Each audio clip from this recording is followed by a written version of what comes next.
в запасе. Нет, она, вон я вижу, на поле и бегает.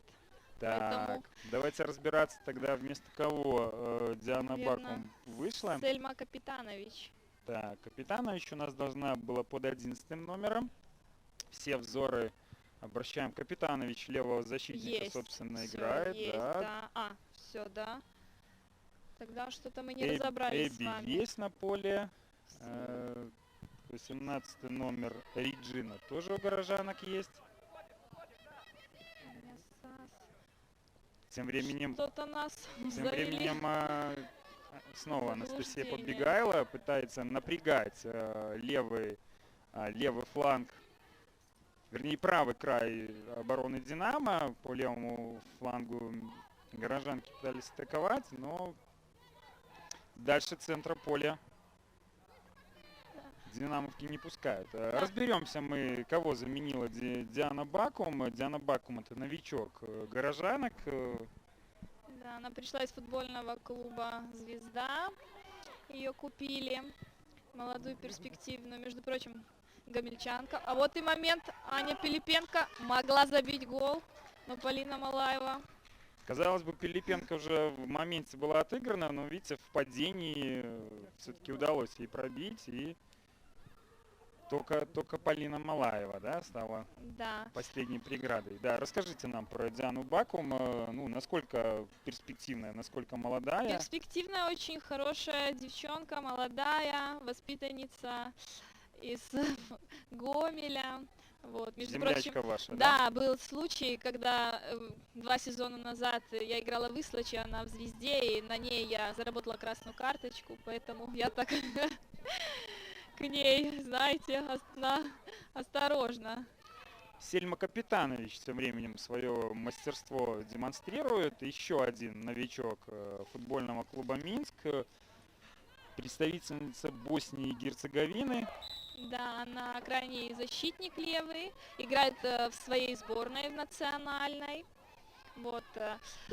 Между прочим, она и Сельма вот, и Миса, они играли за Сараево в прошлом году, были чемпионами.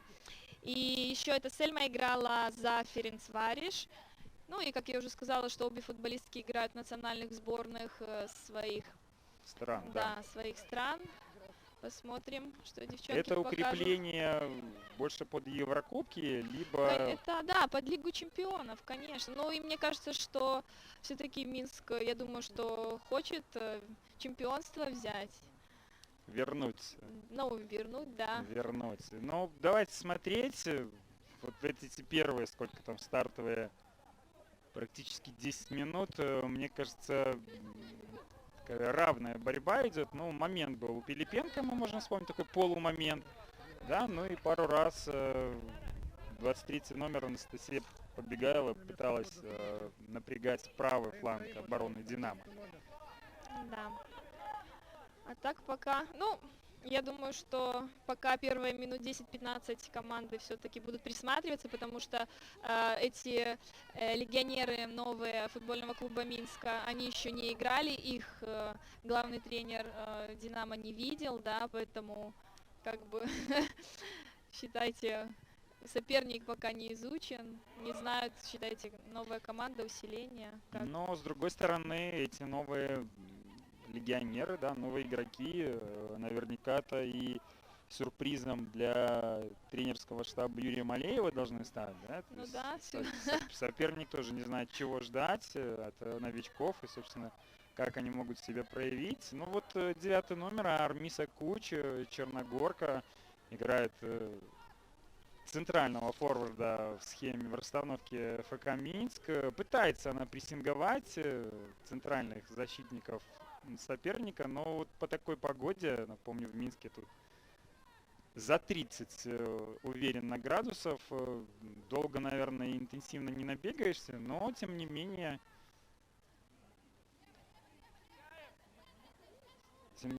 Дабда и Новикова, да, пара центральных защитников «Динамо», скажем так, расслабиться точно в этой ситуации не могут. Да. Практически удалось перехватить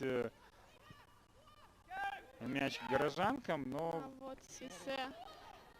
Да, Надежда Сесе, давно она уже играет в Минске, вот, вспоминая этот Да. кубковый матч, вот я ее еще помню с тех времен.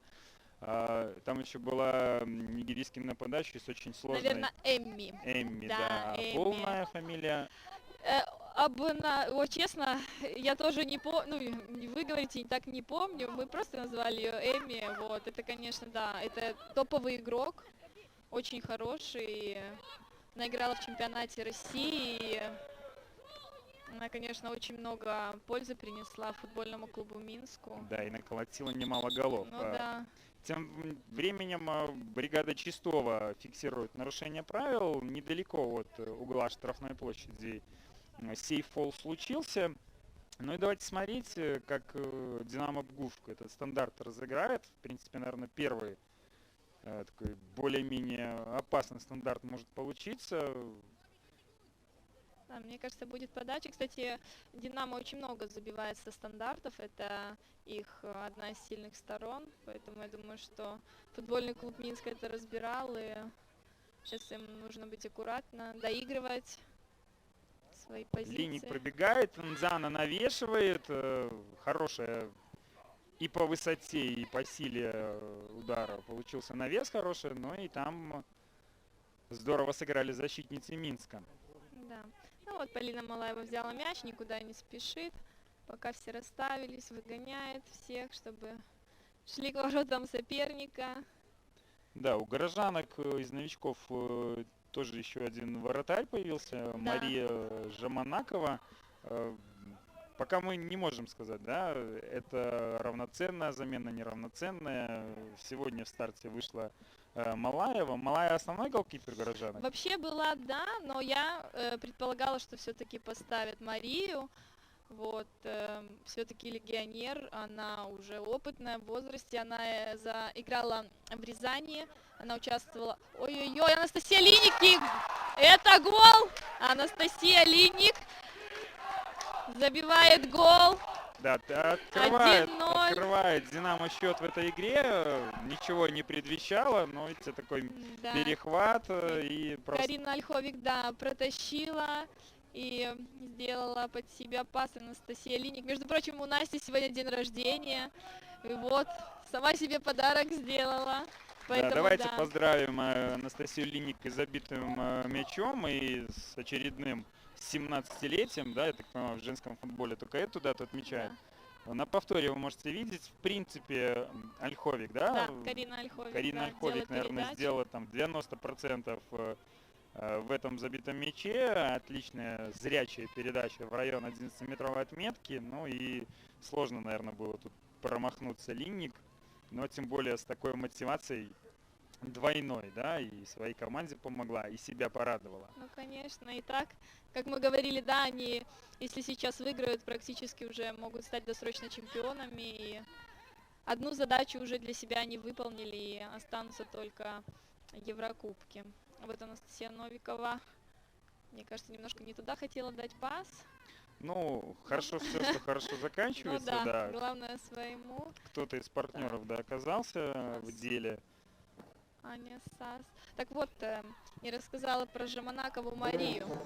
Она играла в Рязани, участвовала в Лиге чемпионов, и вот они когда играли против Лиона, то к ней после игры подошла Ада Хегерберг и сказала, что она самый лучший вратарь. Ну, это такую мне историю про нее рассказали. Самый лучший голкипер, против которого ей приходилось играть, да? Да. Ну, они в том матче, естественно, проиграли, но она ей сделала такой комплимент. Ну, болельщики, которые смотрят женский футбол, наверное, осознают силу женского французского Лиона, да? Вот, вы что, вы знаете, да, я тоже, когда играла в Польше, мы вышли, когда с группы в 1/16 играли тоже против Лиона, и, вы знаете, это... Сказать, что они из космоса, это ничего не сказать. Это просто команда, девчонки, машины, еще те. Вот, а у нас Анастасия Новикова дает пас на Клаудию. Динамо Минску можно сейчас не спешить уже, да. Все, взять мяч под контроль. Хорошо, Динамо свои полдела, да, там половину плана на игру уже выполнила, быстрый гол забила. А, Что предпринимать горожанкам? Бежать в славную атаку, ну, не получится, можно получить там много быстрых контратак и, собственно, больше разрыв в счете. Ну да, вы знаете, что, Евгений, все-таки, как я уже сказала, что здесь девчонки молодые, да, у них нету такого опыта в том же контроле мяча. Я думаю, что их тренер делал все-таки акцент на каких-то контратаках, а не так, что они держат мяч, там, разыгрывают, скрывают. Поэтому, мне кажется, сегодня вот они смогут только на контрах и стандарты. Ну, давайте смотреть, пока стандарт выпал на долю Динамо Пгувк. По-моему, это первый угловой Да. у ворот горожанок. Анастасия Линик. И Анастасия Линик забивает второй гол. Настюха, ну с днем рождения, конечно. Да, тут не удержаться от поздравлений. Молодец. Чистый лист, прямо ударом от углового флажка в дальний угол ворот. 2-0 Динамо Пгувк у нас повело. Даже, наверное, не столько Динамо, Анастасия Линник повела со счетом 2-0 в Конечно. игре против Вот, горожан. вот что значит лидер, вот что значит тащит команду, да. Но Настя, конечно, молодец. Они у меня только самые хорошие комплименты. Это, я считаю, один из лидеров нашей сборной, вообще нашего чемпионата. Это очень техничный, грамотный игрок. Вот, и забивной, как мы видим, да, Сколько сезонов рядышком вы провели с Настей? с Настей. А мы в одной команде играли, наверное, только полгода, и все. И в сборной. А вот, да, ну и в сборной, да. А так в чемпионате мы всегда были в разных командах. Хотя, Передача в направлении Дианы Бакум адресовалась, немножко там не хватило то ли скорости, то ли, может быть, точности передачи. Но свой стандарт горожанки заработали прямо у боковой линии. Свалили динамовки, и что мы увидим? Увидим, наверное, навес. да, посмотрим, что-то поменялись. Наверное, Анастасия Побегайло будет с левой ноги подавать или тоже закручивать. Между прочим, Настя тоже очень хорошо исполняет штрафные, как и Анастасия Линник. У нас вообще, Евгений, если честно, в чемпионате очень много Насть. Очень много талантливых Анастасии, Насти, да. да. Давайте смотреть. Побегайло готовится навешивать. Тут борьба в штрафной. И? 25-й номер, да, по-моему, Эбби выходила на этот мяч. Аут в пользу горожанок. Атака продолжается. Да, Анастасия Линник блокирует, Диана Бакум поддает и Наталья Мунтяну уверенно забирает мяч. И что? Динамо может сейчас провести быструю атаку. Ольховик показывает, что есть свободная зона, можно на нее отдавать. Карина получает мяч. 1 в 1 обыгрывает, но Да, подоспела на помощь Ульяне Саула партнерша. Мяч отобрали, но, к сожалению, для горожанок с нарушением правил. Да, еще будет очередной стандарт. Вот, между прочим, Женя в этой игре еще могла сыграть тоже новичок Ксения Кубичная, но ее, к сожалению, не удалось заявить сегодня, и поэтому... Тоже из Рязани, Да, ВДВ. да. Ксения в прошлом году еще тоже выступала за футбольный клуб Минск. Сейчас мы посмотрим, как Линник будет. Разыграли пас. навес, или это даже был удар в ближний угол. Сложно разобрать. Наверное, это все-таки была подача, просто не получилось. Вот, и Ксения Кубичная вообще играла в футбольном клубе Минск в прошлом году и уехала на легионерские хлеба в Рязань, но так случилось, что она вот вернулась под Лигу чемпионов Минск опять, и, к сожалению, не получилось сегодня ей сыграть. Думаю, что она бы очень помогла сегодня команде. Итак, Аня Сас перехват. И там Лера Богдан хотела выбить, но мяч в аут. Итак, Лера Богдан был аут. Выходят горожанки из обороны. Все чаще мы видим, что атакуют они своим левым краем. Здесь Анастасия Побегайло активничает. Да, ой. Хороший пас в разрез на девяточку, на Армису Куч. Не. Белорусские судьи на такое не ведутся, так что Но мне кажется, Пусть встает. Армиса Кучу, она уже устала, собственно, слишком длинный забег для того, чтобы эту передачу получить. У нее перед этим случился, и даже, наверное, там легкое касание, если и было, Да. завалило на газон Черногорку. Итак, Достаточно фактурная, да, девушка, 9 номер, Армиса Куч.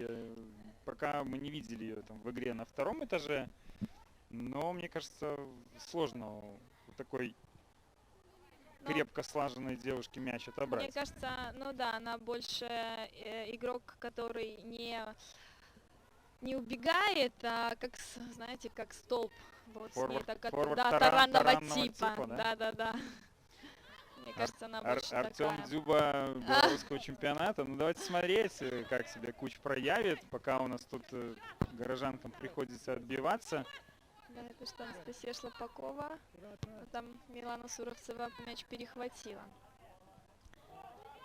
Ну, раскидала, между прочим, сейчас Армиса Куч. Причем Двоих. без видимых сложностей, да? Ну Ну, да. как-то так раз-два, даже, по-моему, там 3 футболистки в голубых футболках были вокруг девятки горожанок, и не заметила она этого сопротивления. Да, еще Женя сегодня должна была играть Аня Красикова за футбольный клуб Минск, но у нее, к сожалению, микротравма, поэтому она тоже не смогла помочь своей команде. А вот у Динамо Минска, как мне сказали, все в обойме, все здоровы, слава богу, и к этой игре подошли в полной боевой готовности. Ну и пока эту свою боевую готовность воплощают на поле. Аня Сас, на Куч. Да, Кучи возвращала передачу, такую в стеночку была попытка сыграть. Может быть, не столько передача низом читалась, да, сколько перебросить защитниц Динамо, Ну и да. там бы, кто там, 13 номер, да, по-моему, Да, Диана Баб. могла бы вырываться на оперативный простор и 1 на 1 с Мунтяна выходить. Там очень опытные защитницы, поэтому... Так, и что мы посмотрим? Полина Малаева на месте. Да, небольшая обрезочка, но мне кажется, Малаева контролировала тут и скорость мяча, и, собственно, и скорость соперницы. Да, посмотрим. Опять же, сколько наблюдаю за играми Динамо, всегда они выходят заряженные, такие на борьбу, на контроль мяча. Всегда это очень радует, что у нас так вот в чемпионате, знаете, есть такие команды. Что там? Так, Вика Казакевич. Ну, 20 номер, да, Виктория Казакевич пыталась пробросить мимо Сельмы Капитанович. Да, Ну, ещё. Босника очень сконцентрированно в этом эпизоде сыграла. Там 20 копеек себе перевести не позволила. да, Аня Пилипенко. И что Аня?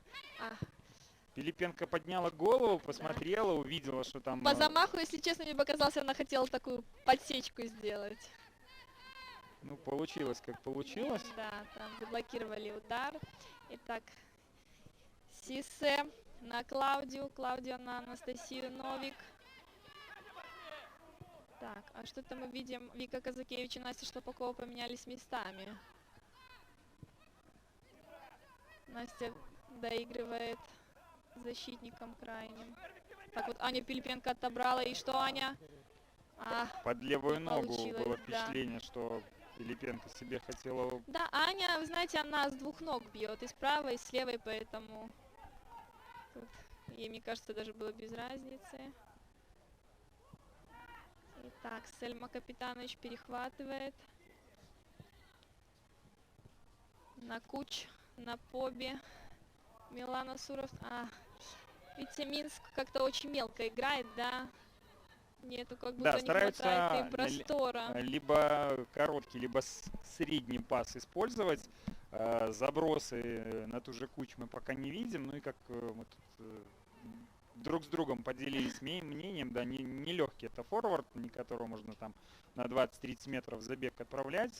Человек, который может побороться, человек, который может там в подыгрыше хорошо сыграть. И передачу, да, от Куч мы видели, Да. то есть не жадничает, как минимум там на ту же Бакум возвращала. Но пока других при этой расстановке, вот при том, что я вижу вот с верхотуры комментаторской позиции, пока у горожанок, ну, наверное, только такие шансы попытаться быстро выходить из обороны и играть более точные в передачу.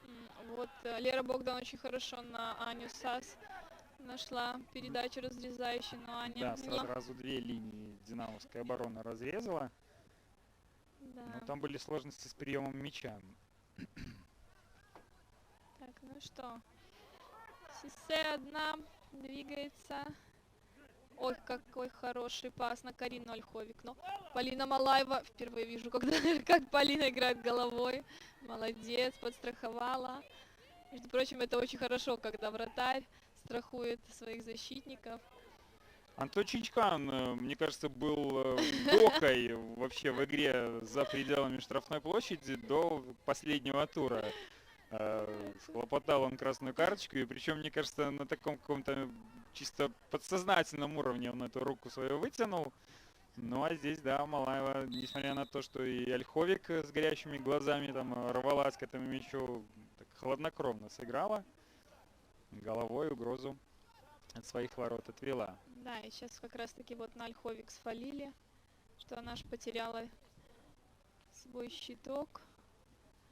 И будет опять стандарт. Но девчонкам из футбольного клуба Минска надо быть сейчас предельно внимательными. Ну, стандарт такой достаточно далекий от ворот, хотя и некое совещание. Кто-то Пилипенко, да, Да, и правильно? Анастасия Линник. Да, Ну нет, Линник. решили все же разыграть футболистки Динамо. Так, что это Ромалепе. Но там Лера Богдан. И Лерочку не пройдешь просто так. Из того, что вот в эту половину первого тайма я увидел, Динамо достаточно широко играет и смело задействует оба фланга, да, и слева, Да, и и справа. правый, и левый. Очень хорошие, быстрые, техничные игроки играют у Динамо на флангах. Ну, в принципе, у футбольного клуба Минска тоже. Не сказать, что плохие. А вот Реджина ушла там из-под прессинга, пытались у нее там динамовки мяч отобрать, и передачу, в принципе, в разрез вперед вертикальную смогла сделать. Ну и очередной фол на Армисе Куч мы с вами увидели. так, ну, как мы видим, Динамо быстро очень себе мяч возвращает. А Ну, нет, опять. Мне кажется, Сельма Капитанович могла отдавать тут налево на Побегайла и в том эпизоде она Да. дала больше в Ну борьбу. что, посмотрим, что сделает. Мне Куч- показалось, Куч- рука да, была. Куч Нет? попыталась пробить поворотом. На повторе, я надеюсь, мы сможем там разобраться, угодил мяч кому-то в руку или нет. Чистов, в принципе, был, мне кажется, достаточно близко к игровому эпизоду. Вот сейчас мы посмотрим с вами Евгений. Да, Куч О. вот уже штрафной убрала под себя Новикова. А, нет, в лицо попала, да. Ну и как раз таки на нижней части кадра мы могли видеть и спину Сергея Чистова. Как кинозритель он этот момент рассматривал, оценивал. И свисток не прозвучал. Сейчас у нас пауза на водопой. 26 минут первого тайма сыграно. 2-0 впереди Динамо Пгувк. Оба забитых гола на счету сегодняшней именинницы Анастасии Линник. Да.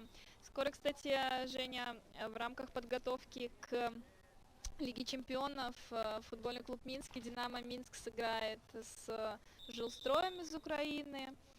Вот. Динамо Минск сыграет 2 игры, а футбольный Минск одну. Поэтому, дорогие друзья, болельщики, можете тоже прийти, поболеть, посмотреть. Ну и сравнить, собственно, наших ведущих женские команды на фоне Да, с чемпионом Украины. чемпиона Украины, да, Жилстрой. Так, и Динамо Минск будет сейчас аут выбрасывать. Вика Казакевич на Настю Новик. Настя Новик на Клаудию. Так, Клаудио на Калет. Ну да, как вы, Женя, и сказали, то, что Динамо Минск очень широко играет и пытается это пространство соперника растягивать, это Хорошая пространство диагональ использовать. направо. Анастасия Шлопакова. Выцеливала, наверное, Да, передачу на Анну Пилипенко, но и высоковато, и, мне кажется, и сильно эта ну да, подача была немножко не сделана. точно. Даже если бы там пружинка в бутсах у Пилипенки оказалась, вряд ли бы она допрыгнула. Смотрим так, Вика Казакевич на Настю Линик. Ну что, Настя, третий? Нет. И что, Ромалепе? Мимо ворот. Было время у Ромалепи и прицениться, и, собственно, оценить позицию голкипера. Мне кажется, там, в дальний угол можно было бы смело заряжать. Ну, может быть, до конца удар, да, не получился Да. из задуманного. Снова пас в борьбу, снова перехват. Анастасия Линик успевает сегодня и голы забивать, и партнерам помогать, и в отборах активно действовать. Да, Настя сегодня стала старше, еще мудрее, опытнее, как в жизни, так и на поле. А Ромалепе замахнулась, но не попала по мячу. Калет подает, и Вика Казакевич бьет головой, но не попадает в створ ворот. Хорошая атака была у Динамо. Да, и было видно, что Казакевич зрячо пыталась в ближний угол головой мяч положить, но немножко не докрутила. Ага. Ну вот, собственно, Дзюба футбольного клуба Минск себя проявляет во всей красе. Можно было, может быть, тут и свистнуть в этом эпизоде, но Новикова сыграла максимально хитро, чисто, ну, чисто не чисто, но, может, попытка фола и была, но в нужный момент Анастасия убежала, и, собственно, а где, собственно, Да. упала куча и И упала. рефери даже не заметил, не поверил. Аня Пилипенко, как говорится, да, проверила между. Да, 20 копеек там соперница должна. Но и Пилипенко, если бы не так сильно мяч отпустила, могла бы Да. и до удара дело довести. Мы видим, что у Динамо Минска сегодня очень много получается, и такие заряженные, боевые, и комбинации хорошие, и переводит с фланга на фланг, и мяч хорошо контролирует. Что касается Лига чемпионских перспектив и того же Динамо Бгуф и горожанок, что вы можете сказать? Ну, каковы шансы? Вообще, я считаю, что, конечно, у Динамо Минска жребий выпал получше. Норвежскую команду, которую ФК Минску попался, я ее не знаю, с ними не играли, но как бы они вроде по рейтингу такие сильнее, чем Аполлон, который кипрский Динамо попался. Но я думаю, что Динамо, 99% они должны выигрывать, да, и проходить. Да? Да, и дальше. ФК Минск. Будем надеяться, честно, что и ФК Минск тоже как бы сыграет, выиграет, пройдет, чтобы две команды... Попали мячом Валерию Богдан, но некогда там горевать, да, и... Опять Анастасия Линих. Ну что, Евгений, ваши ставки? В ближний теперь будет крутить? Настя может и в дальний, и в ближний с углового. Ну, я больше придерживаюсь того, что дважды снаряд в одну воронку не упадет, а навес... А, в ближний? Да, ближний, практически в ближний угол линии удалось закрутить, но тут Полина Малаева, мне кажется, была готова к такому развитию событий и очень уверенно мяч забирает в руки. Да. Выносит Полина вперед. Там фол, Ваню Сас, конечно. Сзади бьет. Как-то рефери с задержкой, мне кажется, свистит момент нарушением. Так, Реджина на... нет, будет Асаула или... Нет, Эбби. Мне кажется, на Анастасию Побегайла. Да, свободная зона у Побегайла оказалась. Настя в одно касание. Мне кажется, поспешила, да? Могла и мяч остановить, обработать, потому что вот в первом фронте атаки никого из партнерш, кроме Куч, не было, но на одну Куч там приходились 3 динамовки, а вот вторым эшелоном, глядишь бы, и набежали там партнерши, и можно было бы повторить подвиг Ольховик, да, и что-то Да. в район 11 метров отпасовать. Но Настя так решила, хотела быстро, хотя у Насти такая техника феноменальная, я бы сказала. Только входи в штрафную и соперников крути вправо-влево.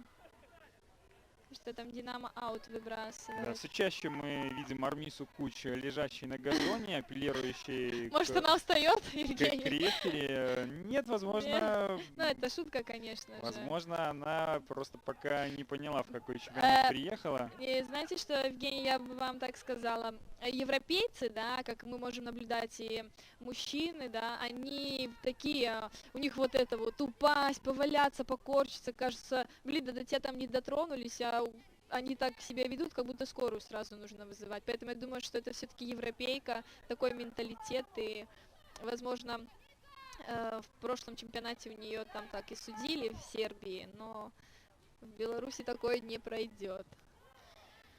Настя, ну, мужской футбол я комментирую много, хватает и у нас таких белорусов, косящих под легионеров, Да. назовем их Так это ж так. хорошо, когда мы перенимаем этот менталитет, Евгений, вы что?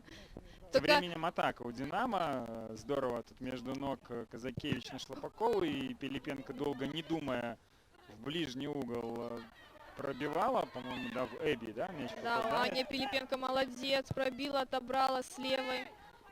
Молодец, конечно. Не выключилась, это здорово. Пилипенко человек цели. Поставила себе цель все-таки пробить в Да. этот ближний угол. Пробила. Ну, Пусть я- с третьей попытки. Да, Аню знаю, она вообще сама по себе очень, она профессионал, да, очень работоспособный человек, то есть выкладывается даже, я бы сказала, не на 100, а на 120%. Вот как и мы видим, да, то есть не осталось там где-то лежать, а встала, доработала момент еще и логически завершила эту атаку, поэтому... Мне кажется, вот эти ваши слова нужно тренерскому штабу горожанок Армисе Кучи в перерыве вот один в один сказать, да. Ну, Знаете, Женя, если бы я вообще была тренером, конечно, бедные бы девчонки были, мне кажется.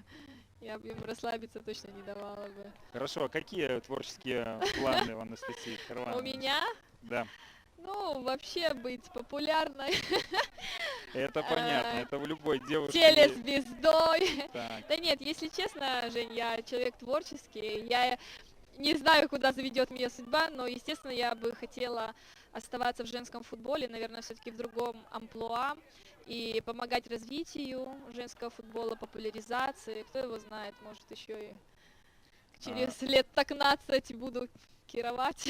Ну, это так, мало ли. я понял, смотрите, но тренерские амбиции, они есть внутри? Есть некое понимание? Вообще у Есть ли- меня да. есть. Я по своей такой, как, не знаю, кто Да. верит в астрологов, вот мне сказали, у меня вот это есть жилка, именно учитель, коуч, да, но мне кажется, у меня нет столько терпения, потому что в белорусском женском футболе нужно терпение. У меня пока его столько нету, как у тренеров.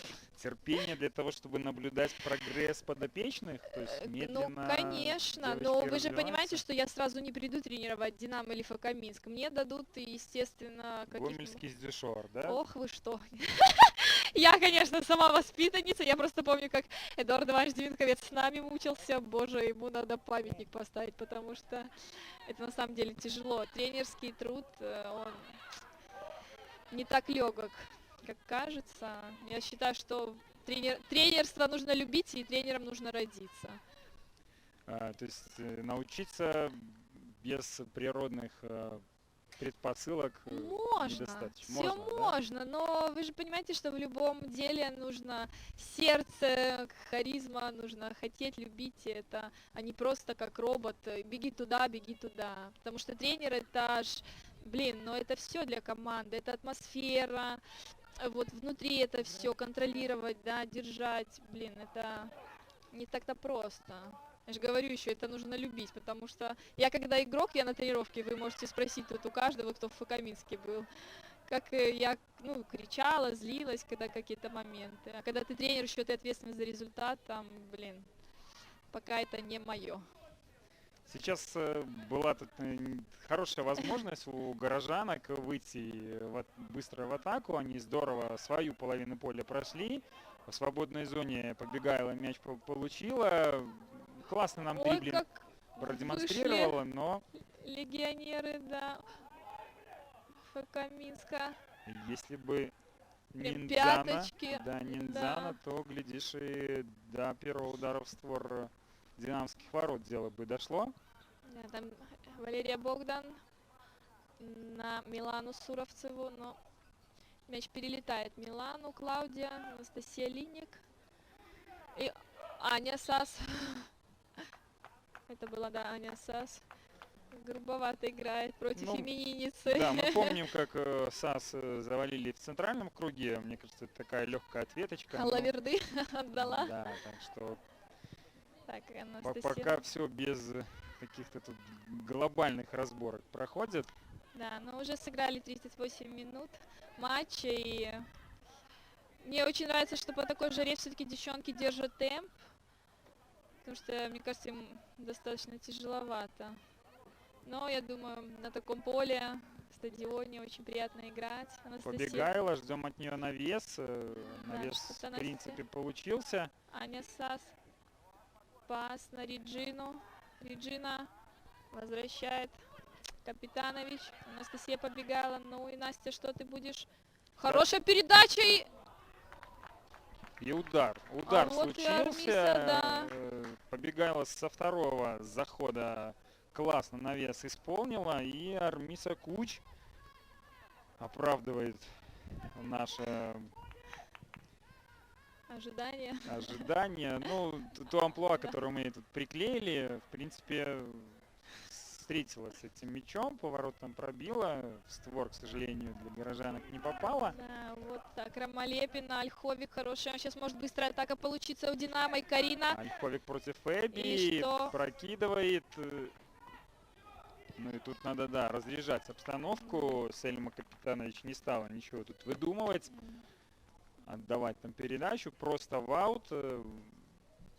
Карина Ольховик, в принципе, была у нее возможность, да, и Эбби и оборонялась неким, да, запасом, там, Да. в метр-полтора, но, тем не менее, Ольховик ее пройти смогла, ударить в сторону ворот тоже.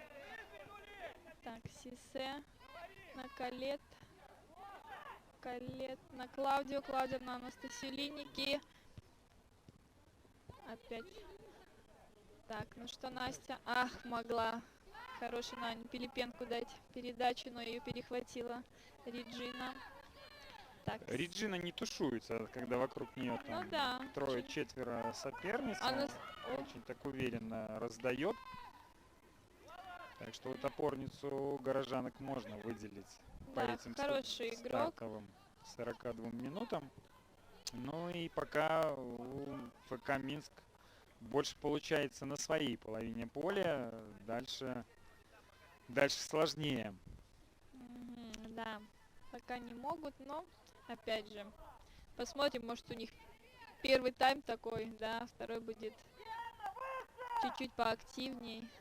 Набегалась Кучи, поменялась она тут моментно позицией с Побегайла, опустилась на левый край полузащиты. Ну, а Настя Побегайла мы можем сейчас наблюдать в центре. Аня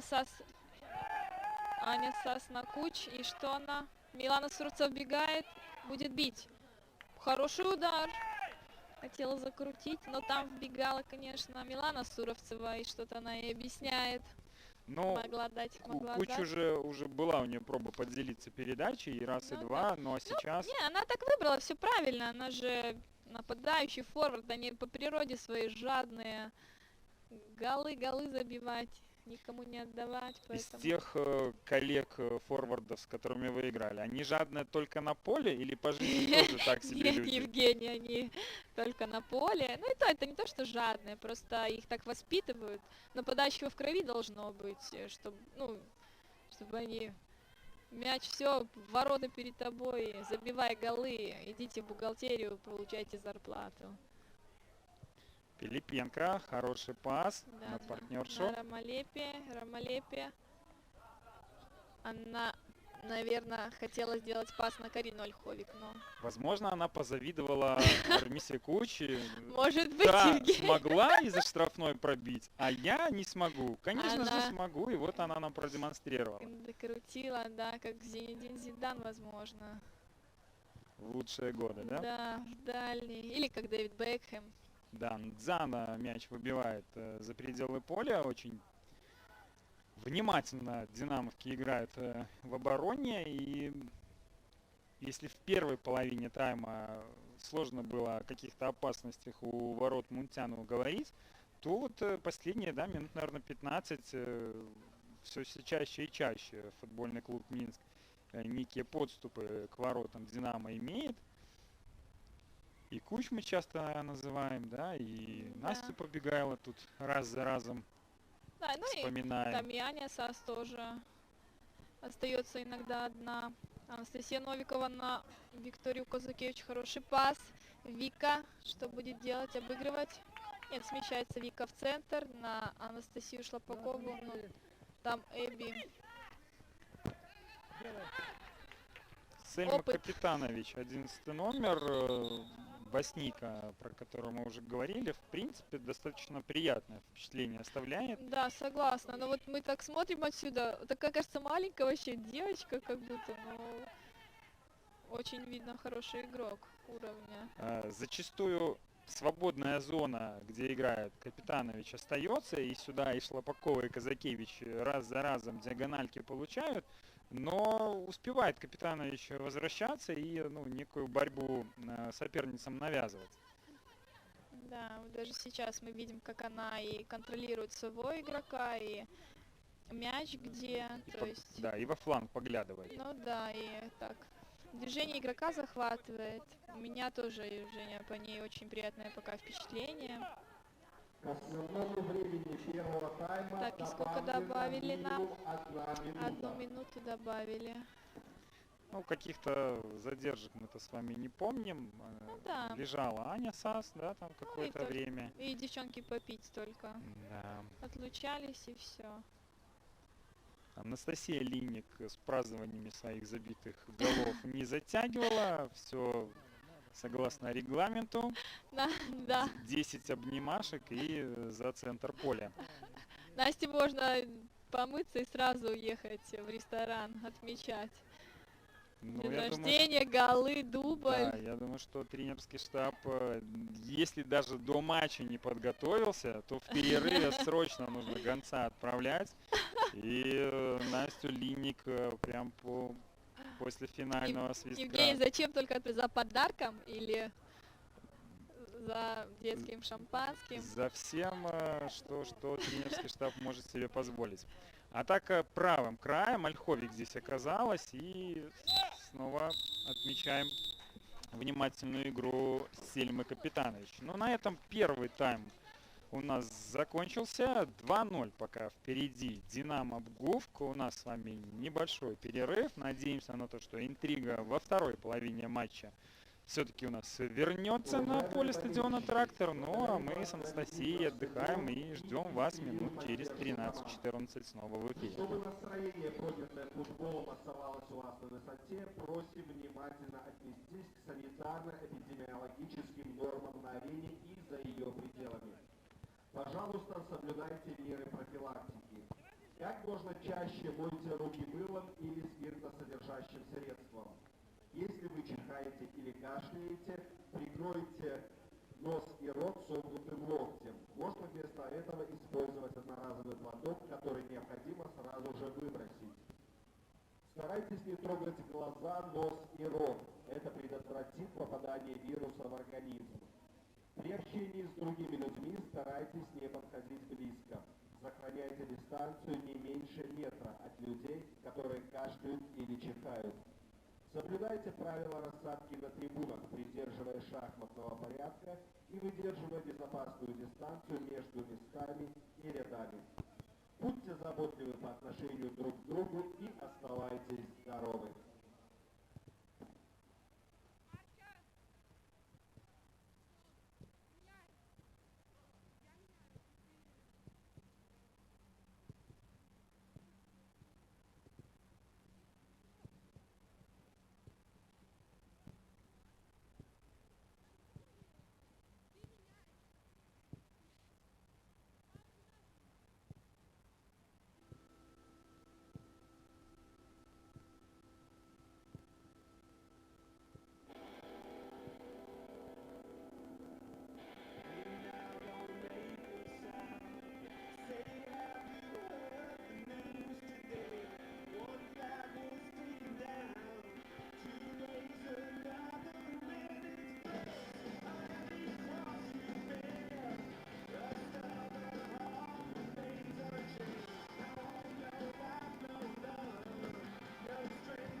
Дорогие болельщики, возвращаемся с вами на стадион «Трактор». Здесь 15-й тур высшей лиги женского чемпионата Республики Беларусь по футболу.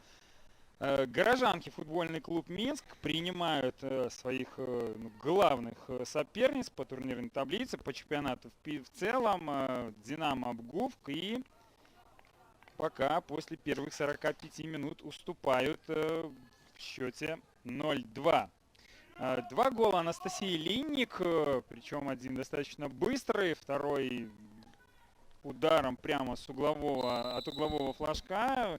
Вот это преимущество Динамо ВАК в счете закрепило. Ну и в целом игра под и территориальным, наверное, и игровым преимуществом Динамо Обгувк проходит. У горожанок шансы начали появляться больше во второй половине первого тайма. Ну и что будет дальше, чем второй тайм ознаменуется, будем смотреть вместе с вами. Я ваш комментатор сегодня Евгений Клевец и наша гостья Анастасия Харламова. Харланова, да. Извините. Харламов — это легенда номер 17, а я легенда номер 13, я нова. Настя, второй тайм, футбольный клуб «Минск», вы за них и долго поиграли, да, и много игроков этой команды знаете, и с тренерским штабом, я думаю, пересекались. Ну, как бы не особо пересекалась, но знаю. Но тем не менее. Да, не в тренировочном процессе. Для того, чтобы хотя бы вернуться в игру, хотя бы там один гол отквитать, футбольному клубу «Минск», по вашему мнению, что нужно в первую очередь сделать? Ну, мне кажется, добавить агрессии, во-первых, да, потому что, как я вот наблюдаю, вообще я девчонок знаю, мне кажется, они, возможно, немножко перегорели, потому что они такие какие-то безэмоциональные, да. Вот, ну и, конечно же, замены, но вот мы видим, что Викторию Марчик поменяли, Валерию Богдан отправили уже. Виктория Марчик по 14 переодеваться. номером, да, появилась Да. на поле, и вместе с ней под 17-м вышла Наталья Смыкович. По этим девчонкам, что можете сказать? Ну, я могу сказать, что девчонки явно добавят в агрессии и в обороне, как Марчик. Это 1000%, потому что она девчонка, которая просто так не сдается, всегда борьбу навязывает, жестко играет. Ну и Наташа Смукович также очень боевитая девчонка, и она в атаке агрессивно играет, и неуступчивая. Ну и, в принципе, по уровню мастерства хорошие голы забивает. Поэтому я думаю, вот если бы я была тренером, то я бы... В первую очередь да, в выпустили атаке именно бы, этих девчонок, да? да, так бы и поменял. Тем более, что Вика тоже и подключается хорошо. В принципе, как и Валерия Богдан. То есть я бы не сказала, для меня они равноценные игроки по уровню своей игры. Ну, может быть, там что-то травма, либо устала Лера.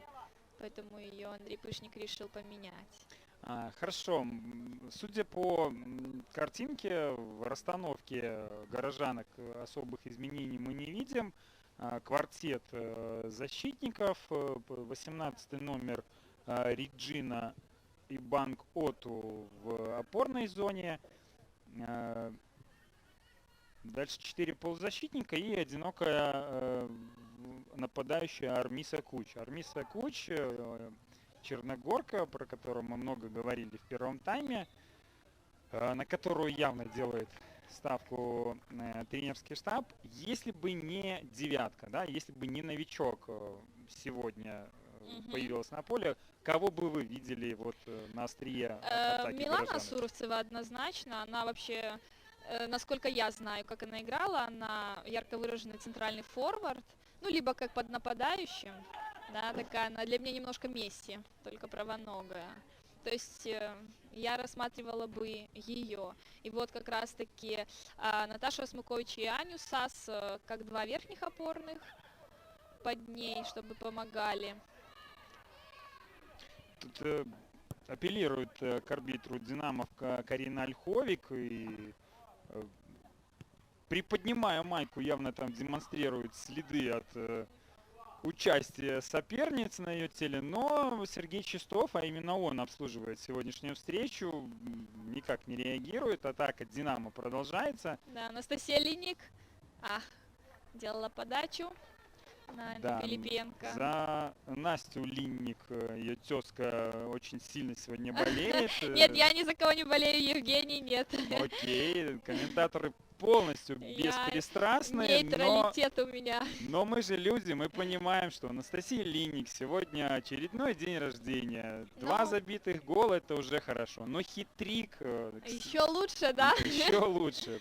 Поэтому 15 голов уже на счету Линник, столько же у ее партнера по команде Карины Ольховик. Два главных Форварда. да, главных голеадора Динамо Бгуф. Ну а сейчас, возможно, вы слышите, диктор по стадиону замены в составе футбольного клуба Минска озвучил. Елизавета Пинчук, 10 номер поля, покинула. И, возможно, Валерия Богдан, да, 44-й, правильно? Да. Нет, вообще Диана Бакум, и вот вместо нее вышла Осмыкович, и Валерия Богдан, вместо нее вышла Виктория Марчик. А мы сейчас можем видеть, как у Динамо контратака. Анастасия Линник хотела вырезать на Карину Ольховик, но немножко не получилось. Настюха, сегодня только давай голы забивай, передачи уже не раздавай. Так, Наташа Осмыкович на Милану Суровцеву, Милана на Реджину. Что сделать? Реджина только сохранила. Между прочим, вот наблюдая за ней, могу сказать, что большой объем черновой работы она сделала в опорной зоне. Стоит это отметить, мне кажется. Суровцева далеко мяч от себя отпустила, уже, казалось бы, Сиссе обыграла, но слишком длинноногая представительница Кот-д'Ивуара на 3 шага Миланы, 1 шага Сиссе. Знаете, Евгений, достаточно. я ее называла, когда мы в одной команде играли, что она как Наоми Кэмпбелл, модель. Немножко похожа.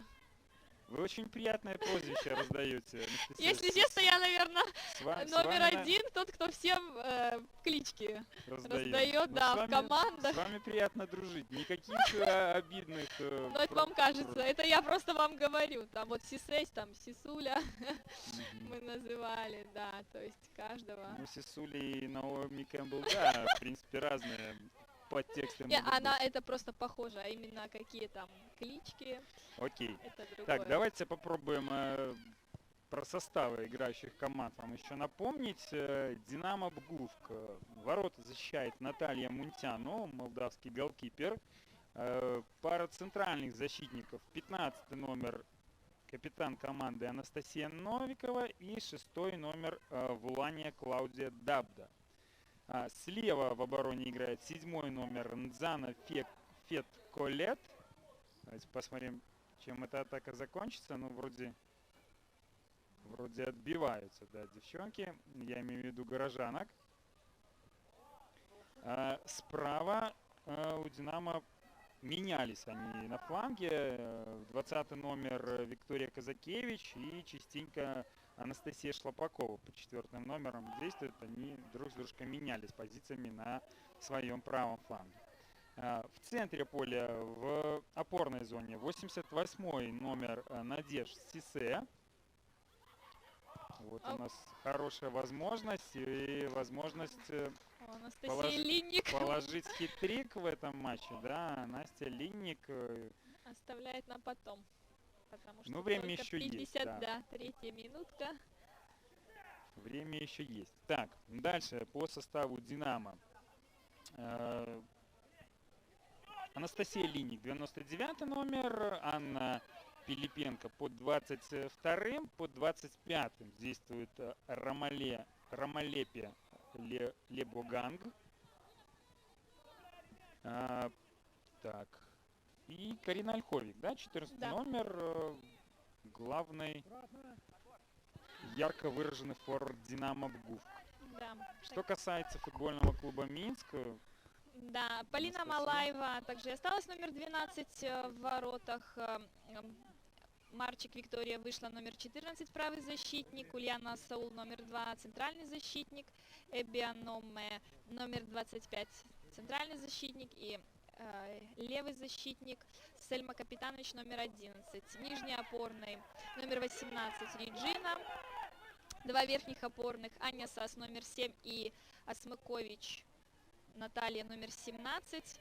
И тройка нападающих. А вот Виктория Казакевич могла забить гол, но не забила. да, аплодисменты Полине Малаевой. Здорово, голкипер Минска вышла из ворот и своевременно и ногами отбивает этот удар Казакевич. Ну и в целом надо отметить всю атаку «Динамо» Бгуфк. Всем болельщикам и Минска, и тренерскому штабу показалось, что уже покинул мяч пределы поля на боковой линии, но помощник, ассистент главного рефери внимательно за эпизодом следил и продолжил игру, и очень быстро в 3 передачи «Динамо» половину поля соперниц прошли, и вот казаки чуть-чуть не посчастило, да? Разыграли этот угловой. Что так. Отбиваются горожанки, да, и есть возможность закончить с их составом. Да, Анастасия Побегайла, номер 23, левый нападающий. Крайний Куч Армиса, номер 9. И Милана Суровцева, номер 16. Так, что-то Анастасия Линик хотела обыграть, но заработала опять. Угловой. Да, угловые, в принципе, динамовки частенько подавали и в первом тайме. Напомню, что Настя Линик один, собственно, гол прям с углового и забила. Ну и в целом достаточно опасными эти подачи получаются. Есть кому там сыграть на втором этаже. В первую очередь выделяется ростом 88 номер Надежда Сисе. Подача сильно и совсем не точно на сей раз получилось у «Динамо». Да, говорили мы про то, что у горожанок шансы могут появиться с появлением неких стандартов, но достаточно чисто играет оборона «Динамо». И по первому тайму, наверное, там 2 или 3 стандарта, которые могли горожанки использовать. Анна Пилипенко и могла забить гол, но Полина Малаева немножко заставила понервничать всех, но спокойно мяч это забрала, и мяч в ауте. Можно было бы подумать, что солнышко, заходящее за стадионом «Трактор», могло ослепить Малаеву, да нет, солнце как раз-таки у нее за спиной.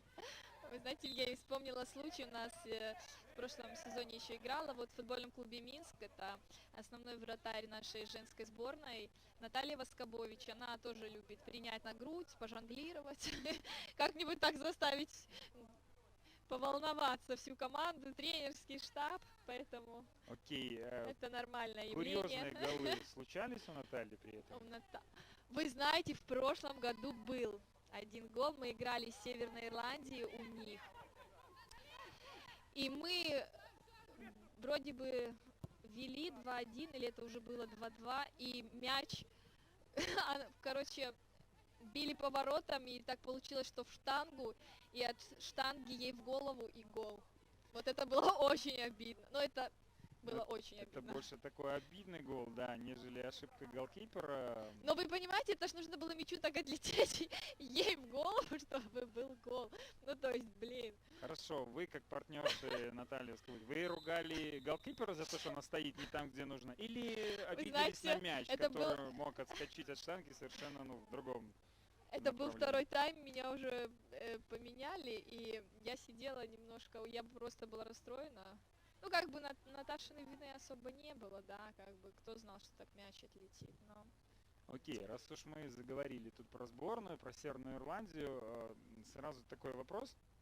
Он у меня был чуть-чуть дальше заготовлен, но тем не менее. Вот, будучи игроком, да, в женском футболе, в каких странах или там в скольких странах вам удалось побывать, ну, благодаря футболу? Ох, Евгений, да объездила полземного шара. Мне кажется, в таких была и там и в Исландии, были на острове, и там и в Северной Ирландии, там Англию, это Великобританию просто всю объездили, играли со всеми сборными с Великобритании. Вот в Германии были. Хорошо, какая страна вот прям неизгладимое впечатление оставила? Давайте так. Ой, мне вообще очень понравилась Германия, Испания, вот Барселона, когда мы в Лиге Чемпионов, это не со сборной было, Мгм. а футбольным клубом Минска мне понравилось. Франция понравилась очень. Тем временем у нас очередная замена в стане горожанок. Четвертый номер Анна Кашинская на поле появится. Ну а меняет она капитана 16 номера Милану Суровцеву. Суровцева старалась, Суровцева боролась, футбольного клуба «Минск». но, мне Поле кажется, покинула набегалась, да, Милана вот Суровцева. за этот час игрового времени. Ну и давайте смотреть, что тут как поменяется в расстановке футбольного клуба Минск. Я так понимаю, Анна Кашинская отправляется на... Да, левым защитником, а Анастасия Побегайла, получается, что поднялась правым на полузащитником. правый фланг полузащиты. Да, и получается, что Капитанович подняли выше. Это очень хорошо. Универсальные игроки в футбольном клубе Минска. Да, ну и Видите? есть возможность посмотреть на Сельму Капитанович уже больше в фазе атаки, нежели в обороне. Но, если честно, она такого телосложения, что я бы никогда не подумала, что она защитник. Потому что, видно, все, знаете, я, наверное, по себе сужу, все маленькие, они такие щупленькие, худенькие, шустренькие, и для меня это обычно, ну, игрок атакующего плана, нежели обороняющегося. Надежда Циссе тут показала, как она умеет финтить, как она умеет убирать мяч и обыгрывать соперниц, как говорится, на носовом платке. Но в быструю атаку это все не перешло, больше позиционная фазу атака Динамо, заброс по правому краю на Викторию Казакевич. Викторию Казакевич, ну а там свежевышедшая на поле Анна Кашинская и близко шансов Казакевич не дала, и аут в пользу Минска. Отвечает Юрий Малеев, первая замена в составе Анастасия Шлапакова. Динамо Обгувк. Четвертый номер Анастасия Шлапакова поле покидает, а под пятым выходит Виктория Валюк. Как вы думаете, на какую позицию? Она Виктория будет Валюк? форвардом, а Карину Ольховик, я думаю, да, как вот мы видим, Карина Ольховик отправилась на фланг, а Вику Юрий Иванович сейчас использует как центрального нападающего. Анастасия Шлапакова. Но мне кажется, такие перестановки возможны только в женском футболе. Карина Ольховик, человек, который 15 голов уже в чемпионате забил, который достаточно активно там, на острие атаки себя проявляла, спокойненько отправляется на край защиты. И я думаю, что будет выглядеть не хуже. Да, вот мы видим, что уже первая, наверное, желтая карточка в этом матче, и как вот Виктория Марчик, я, если честно, вот ей кличку дала, что она каратистка. Она то красная у нее, то желтая, каждую игру она кого-нибудь вынесет, побьет. Но надеюсь, что там ничего такого серьезного, на травму не нанесла, но Вика боец и молодец. Да, Виктория Марчик, каратистка, получает предупреждение.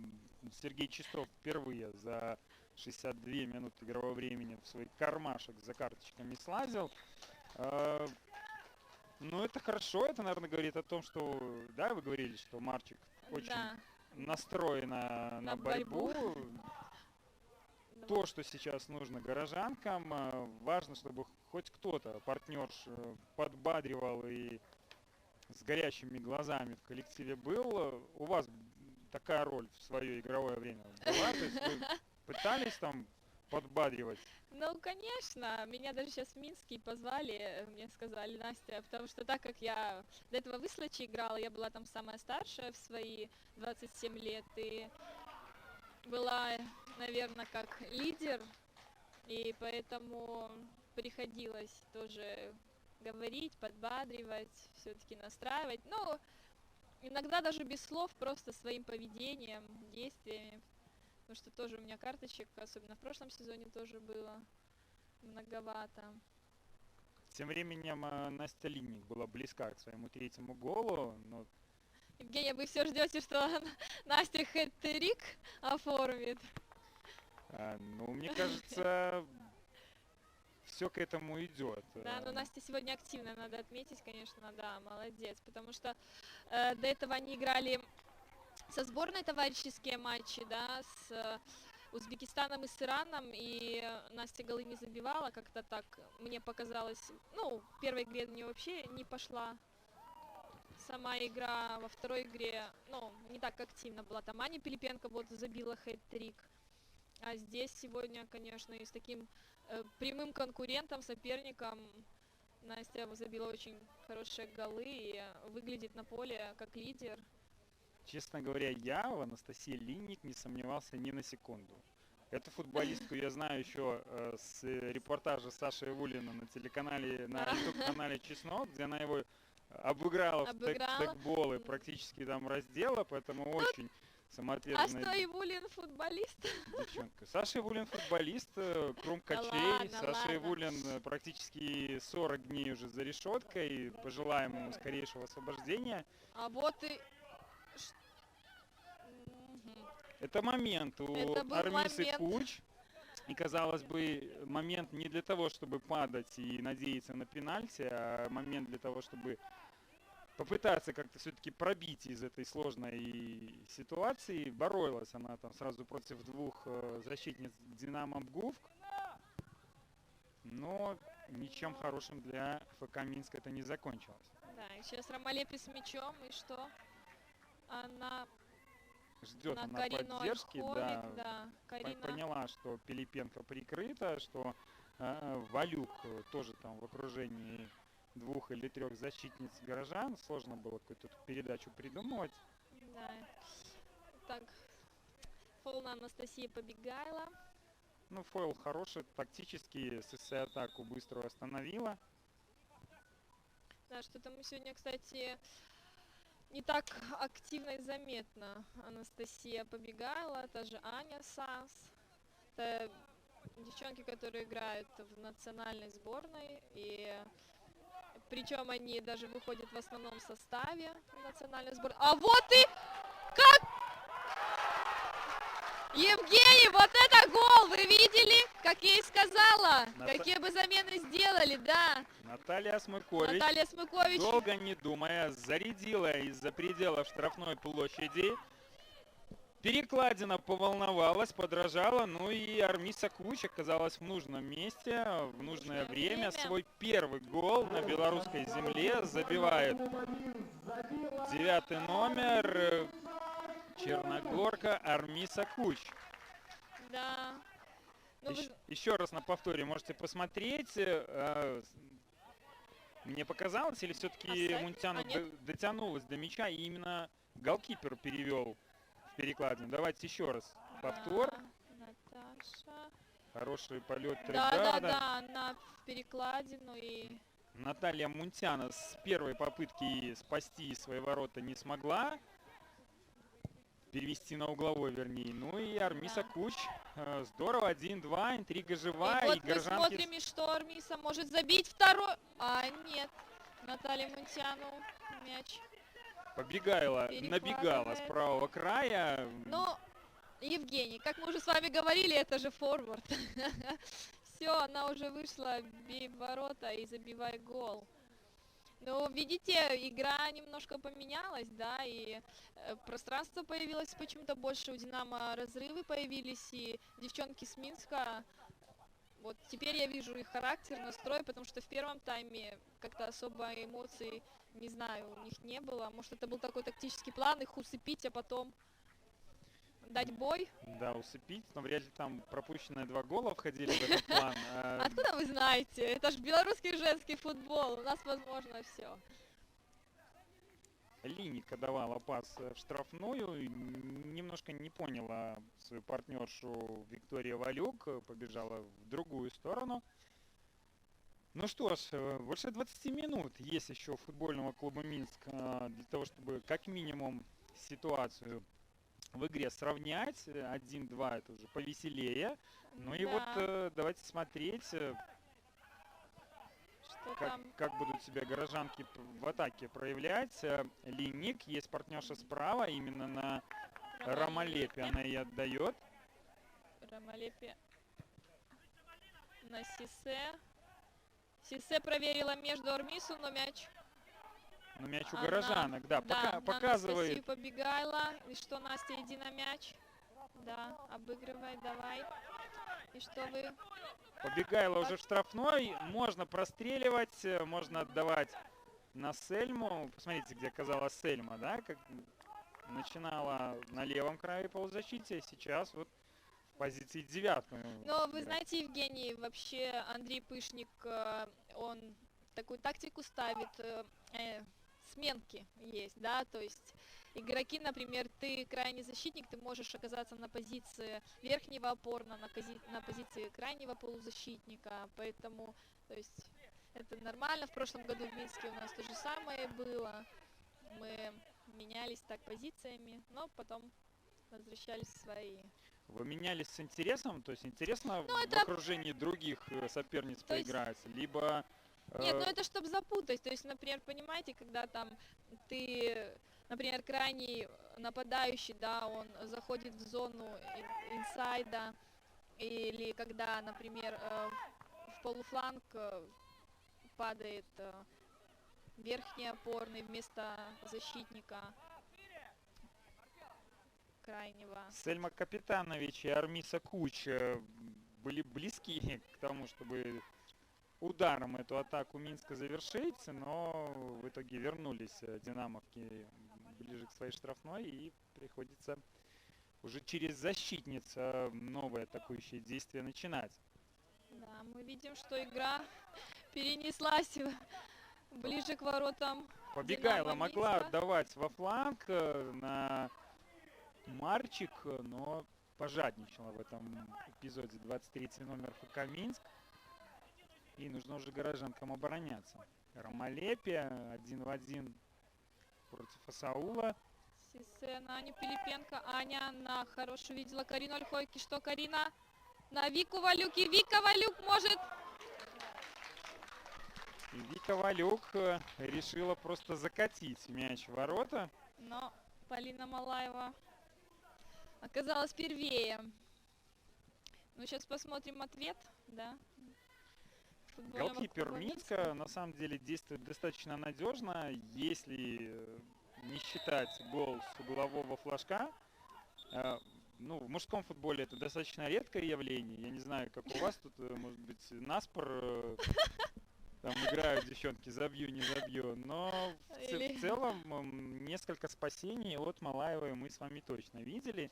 Но вот Наталья Мунтиану, на самом деле, большая часть матча была без работы. И единственный такой коварный удар на повторе вы видели, как после удара Наталья Смыкович мяч полетел, да, меняя траекторию, уходя в уголок.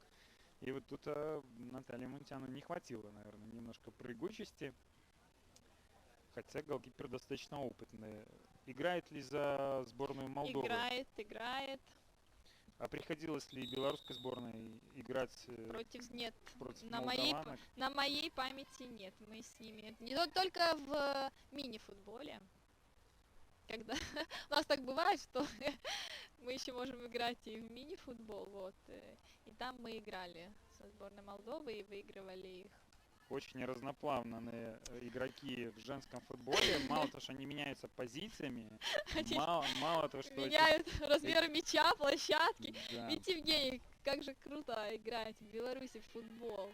В женский. Да. Как насчет керлинга? Нет, спасибо.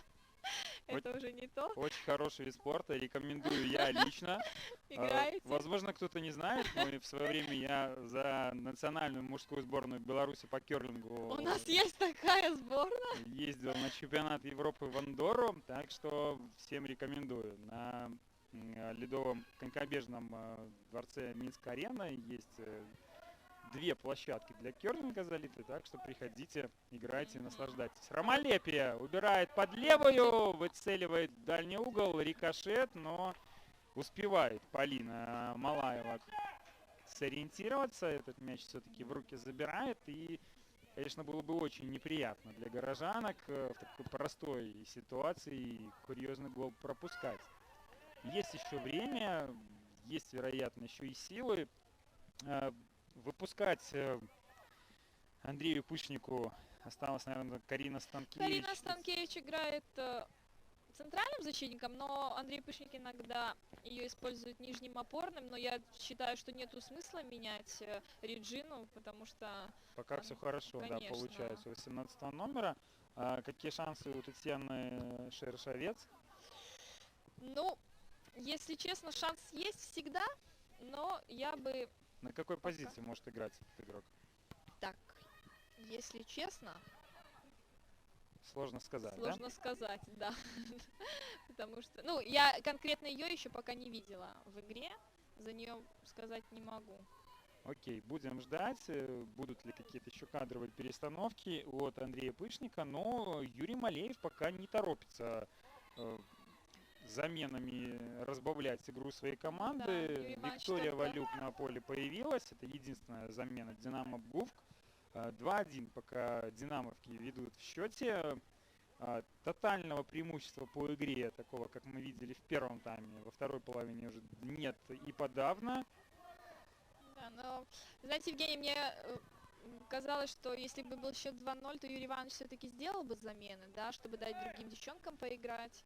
Вот, но сейчас я бы вот на его месте, как он придерживает пока, потому что пускай основная обойма Куч, всё-таки хорошая играет. передача на Осмыкович Осмыкович, и Наташа. Наталья, долго не думая, из пределов штрафной поворотом Динамо пробивает, удар в створ, это здорово, это хорошо, и напомню, как раз таки после выстрела Осмыкович Армиса Куч смогла 1 гол в этой игре отквитать.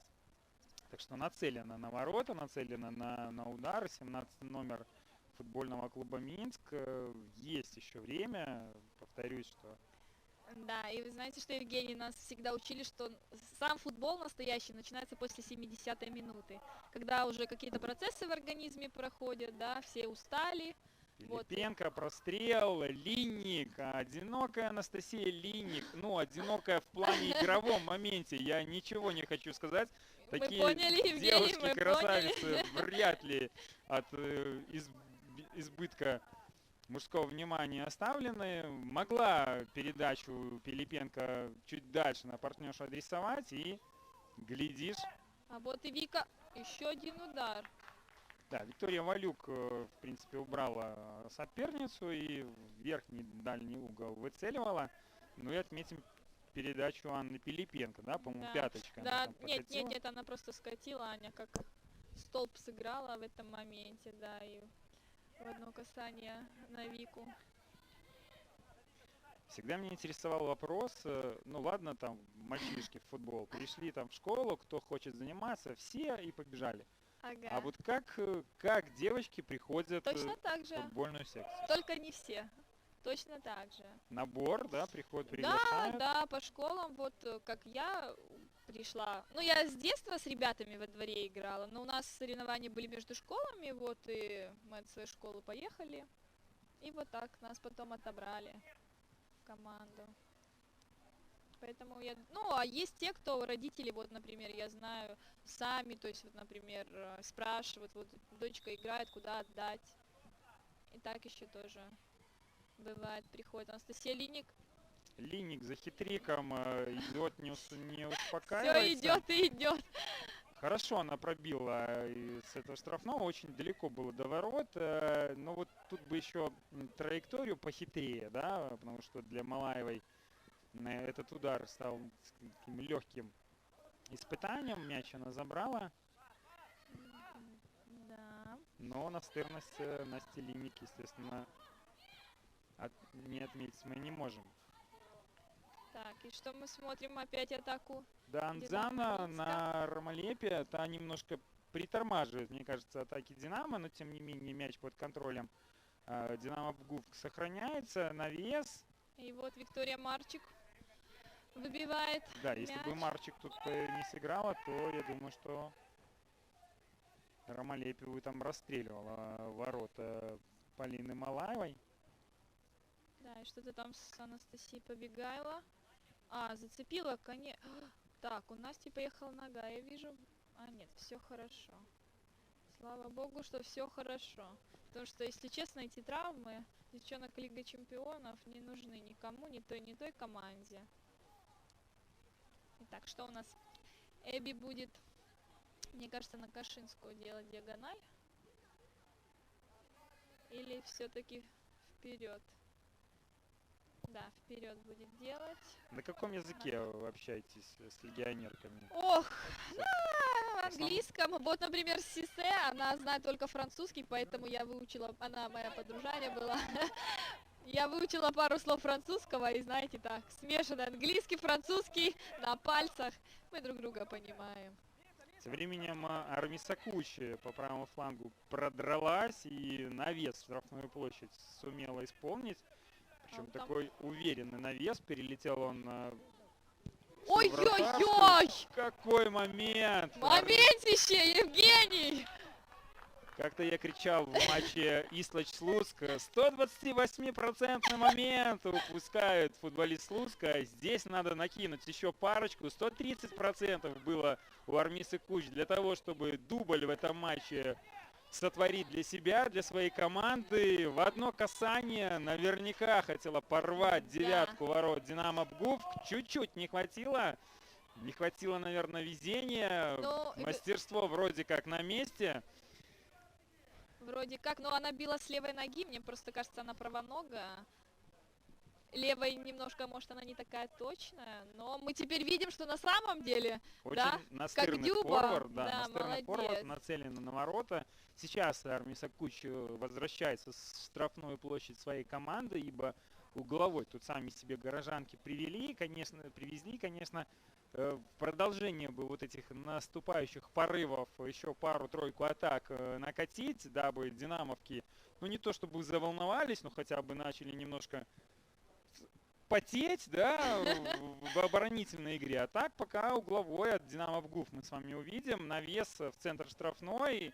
Анастасия Новикова на этот мяч выпрыгивала, чуть-чуть не дотянулась. Пилипенко на подборе, на дальний край и покидает мяч пределы поля. Видим мы с вами, что Полина Малаева уже торопится, спешит. Каждая минутка на счету. Загорелись глаза у горожанок, поверили они в то, что могут эту игру спасти, а как мы знаем, на кону тут не только там очко или 3 очка в этом матче, как и, собственно, чемпионские перспективы всего розыгрыша. Ибо, несмотря на то, что всего лишь 3 очка преимущества Динамо Пгув в турнирной таблице, единственно возможной, да, максимально возможной командой, кто их может обыграть, это как раз-таки футбольный клуб Минск. И вот мы видим, как Анастасия Линник корпусишку поставила. Причем сыграла в рамках правил. Да, мне кажется, тут что-то просто там... Побегайло не ожидала такой игры от соперницы и в таком слегка налетела, да, то есть когда ты корпус не собран до конца, идешь в стык, ты уже идешь в стык. Карина Ольховик бьет по воротам, но выше мяч летит. Никто не встречал Карину Ольховик в этом моменте с границы штрафной площади. Она прицельно пыталась пробить по воротам, но чуть-чуть повыше. Да. Кто там? Кашинская. Это очень опасно. Недалеко от ворот. Финты закладывать. Вот, но мы видим, да, как опускается Армиса Куч низко идет, а вместо нее Наташа Смыкович, да, я думаю, что Армисе надоело играть без мяча, да, постоянно там наверху, и поэтому, дабы пятнистого почувствовать, чуть-чуть ниже она опускается. Да, ну, Жень, как-то, да, ФК Минск оживился, да? Вы думаете, это связано с заменами или как-то, может, тренерские какие-то слова? Я думаю, это связано с моментами, которые начали появляться. То есть девчонки увидели, что в принципе все возможно. Забили гол, появилось еще пару-тройка подходов. Но вот этот 130% момент Армисы Куч пока показал девчонкам то, что ну все возможно. Есть еще время, есть еще силы, но есть ли здоровье у как раз таки, да, 9 номер Да, лежит за спину, держится. Армиса Куч. Ну там была верховая борьба. Если есть возможность, попросим режиссера нашей трансляции повтор нам Please repeat момент.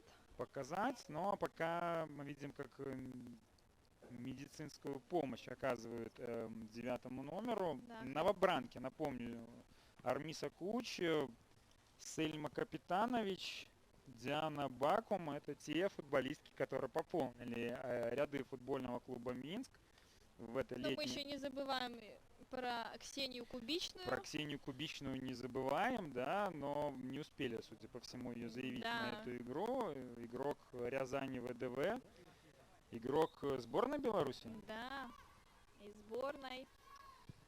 И приехал человек с Рязани помочь, но очень жаль, конечно, что Ксения не смогла в этом матче участвовать, потому что все-таки она опытный игрок, На какой нежели... позиции могла сыграть? Она центральный защитник. Она, как Серхио Рамос, ее любимый футбольный клуб Реал Мадрид. Это человек, который с детства болеет, знает, все у нее есть, все майки, все Напишите формы. Кубичной, что пора уже покупать футболку ПСЖ. ПСЖ. Нет, она за Рамоса, он ей так особо нет. Но вот именно, что за Реал Мадрид, это Ксения, конечно, большой фанат этого клуба. Да, я как болельщик Барселоны ее понимаю. Поднялась куча, входит в штрафную площадь, обыгрывает И Новику. что делает Наташа Смыкович? Сравнивает ФК Минск на И- 86-й минуте. 2-2. Кто бы мог подумать. По истечению Евгений! первых 45 минут, ну, подпортили немножко настроение, конечно, Насти Линник, не без этого, но горожанки молодцы, горожанки проявили характер, проявили волю, и если мы будем разбирать эту атаку, Сейчас, посмотрите, да. как здорово сыграла Армиса Куч. Все-таки, конечно, этот женский дюба красава. Настю Новик, да, Легко качнула. играет Новик, не Да. стала здесь бить. Осице между и Наташа Смыкович. А как был рикошет, видимо, от Калет. Может быть, чуть-чуть там и задела ногу Калет. Тем Да. не менее, Мунтяну даже на этот удар не среагировала. Поздравляем мы Наталью Осмакович, поздравляем мы всех горожанок. 2-2 счет они смогли сравнять на 86-й минуте. И продолжают они идти вперед, продолжают за своей первой победой над Динамо Бгувк стремиться. Та же Куч собрала там вокруг себя кучу защитниц Динамо Бговка. Интересно, такая говорящая фамилия. Тут интересно, что бы тут ей приклеила Коуч, как коуч коуч. какой-то. Ну, есть еще время подумать, да, я думаю, к следующему эфиру Анастасия поделится Своими. подборкой максимально крутых. Это, ну, вы знаете, это нужно с ними все-таки вариться на тренировке, оно само приходит, да? Как ты их называешь? Все эти клички. И снова медицинская бригада футбольного клуба Минск на поле. И, Это снова, скорее всего, Армиса, да, Да, лежит на всё-таки. газоне. Вы помните, минутами там 3-4 ранее она там в штрафной за верховой мяч поборолась, держалась за спину. Ну и сейчас Да, и Динамо Минск делает замену. Вместо Ромалепи выходит Дарья Стешко, номер 10. Но, Евгений, получается, что приобретение Минска себя оправдало. Голевую передачу отдала, гол забила. Что еще нужно? Настя, ну еще играть 3 минуты, плюс что-то Сергей Чистов добавит. Давайте, ну, не будем загадывать. Нет, подождите, мы говорим сейчас по ее результативности. По факту, да, Да? потому что мы уже увидели в этой игре, да, мне на самом деле и 11 номер Сельма Капитанович очень понравилось, и, ну, про Армису Кучу слишком много мне говорим, мне кажется, для дебюта, но она, собственно, и заставляет нас это делать. Ну и в то же время Диана Бакум, да, в первом тайме в каких-то эпизодах вполне себе достойно выглядела. Так что селекционная работа горожанок, она пока идет в плюс. Навес, тут И Побегайло Анастасия- подкрадывается, как хитрая лиса, а вдруг там Мунтяну оплошается, или как Наталья Восковой на грудь примет, там и мяч потеряет, Пожонглирует. а тут как тут. А Наташа, когда жонглирует, она мячи не теряет, Евгений, это очень важно. Понимаете, там такой опыт. Вы что, у нас вообще в футболе вратари очень техничные, и все время все тренеры берутся за головы, потому что когда они начинают Потому немножко что все чудить... девчонки хотят играть в поле, все крутые, техничные, а потом тянут короткую спичку и становятся в ворота. Да, про это я уже У слышал. нас, кстати, да, много вратарей, которые были форварды. Вот, например, как за Гродно сейчас играет Неман, Екатерина Ковальчук. Потом в ворота становится играть. И что там, Виктория Валюк, поперечный пас. И Здорово, на Капитанович перехватывает. Осмыкович показывает, что была у Казакевич игра рукой, и Чистов с ней солидарен, назначает штрафной удар в центральном круге. Это все будет, ну и можно подтягивать все свои высокорослые силы поближе к штрафной площади Натальи Мунтяну. да. Евгений, ну подскажите, вот первый тайм и второй тайм, да, два разных тайма, как одной команды, так и второй. Мне кажется, что вот эти быстрые голы Динамо БГУФ пошли команде во вред. Слишком уж легко они дались. Вы думаете, они расслабились как-то Я думаю, немножко, что да? они даже не сомневались в своей победе. А вот я бы с вами не согласилась, потому что я все-таки тренировалась под руководством Юрия Ивановича Малеева, и это тренер, который не даст расслабиться, даже если... Капитанович навешивала на Эбби. Эбби немножко там нерасторопно Да. действовала. А вот Виктория Марчик. Молодец, Вика. Виктория Марчик показывает, это я с мячом так, а с соперницами могу быть еще пожестче. Никого не щадит, молодец. Да, и мы видим, что тренеры уже тоже начинают эмоционировать, подсказывать, торопить своих подопечных. Ольховик прошла одного-второго на третьем сопернике, споткнулась. Так, Анастасия Побегайло хотела обыграть Калет, но Да, не получилось. Дзана Калет, очень коренастая легионерка из Камеруна, это футболистка, и она так не дала себя легко пробежать. Так, Анастасия Новик, диагонально Викторию Валюк. Полина Малаева! А, Казалось бы, могла забирать Ну мяч да. в руки, но, наверное, волнение присутствует и у голкипера футбольного клуба Минск. а вот Ну, что. угрозу отвела от ворот, это уже хорошо. Атака Динамо продолжается. Сисе дальше на Дабду, та явно налево на Кале, так и получается. В одно касание, здорово Виктория на Валюк. Валюк, но тут Эбби, Реджина. Реджина, да. Реджина подоспела, подстраховала своих партнерш по защите и на угловой. На очередной угловой выбивают. А вот- Ну и давайте смотреть. Ваша фаворитка Евгения, Анастасия Линник. Лично болею я за вас, Анастасия. Ближний, дальний угол. Неважно, какой будет. Хет-трик Так, а в таком волейбольном матче. Это лучшее, что может быть с вами. И практически это получилось. Карина Ольховик, перекладина. Армиса Коуч, нападающая, но разряжает обстановку штрафной площади горожан. Вот это Просто да! выбивает мяч. Что творят девчонки? Ну на такой футбол можно ходить всей семьей, ребята. Евгений, я с вами согласна, вы так сказали. Что творят Что-то бразильцы? случилось с Ульяной Ей, наверное, попало в Асаула. нос или в лицо кровь Да, идет, тут да? даже Сергей Чистов Что там такое? взывает к медицинской такое? бригаде. Что-то- Давайте посмотрим на повторе. Кровь идет, да. О май гад. Интересно, в каком моменте. Наверное, это до А удара может быть, это Ольховик. она...